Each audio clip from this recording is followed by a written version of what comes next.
नाज़रीन आवाज़ न्यूज़ में मलिकार अवाया बिशारा सुमरो नज़र विझंदासीं ख़ासि ख़बरुनि ते।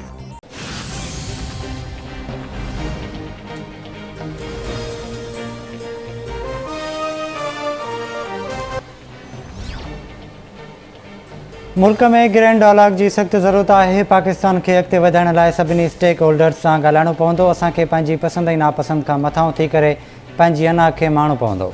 वज़ीर आज़म शहबाज शरीफ़ जो लाहौर में इंडस अस्पताल जी इफ़्तिताही तक़रीब खे ख़िताब चई, सुठा माण्हू हुकूमत सां कमु कनि त उनखे सियासी रंग न ॾियणु घुरिजे। पेट्रोल ऐं डीज़ल जा अघ वधाइण जो फ़ैसिलो दिलि ते पथर रखी कयो। मईशत जो फ़ीथो फिरंदो त मईशत मज़बूत थींदी। साढनि 3 सालनि में जेके कुझु थियो उन जो बि हिसाब किताब थींदो। जेकॾहिं महिनत कई त पाकिस्तान कुझु सालनि में रॉकेट वांगुरु अॻिते निकिरी वेंदो।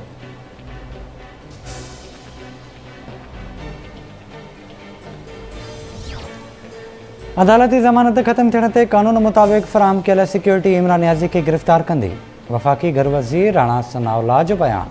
संदसि चवणु आहे त इमरान नियाज़ी फितने फ़साद ऐं वफ़ाक़ ते मिलनि जे ॾोहनि तहत दाख़िल 2 दर्जन खां वधीक केसनि में जवाबदार तौर नामज़द आहे। इख़लाक़ी ऐं जमहूरी क़दरनि खां इनकारी शख़्स कहिड़ी रीति सियासी जमायत जो सरबराह थी सघे थो? हीअ पूरी क़ौम लाइ ॻणिती जोगी ॻाल्हि आहे।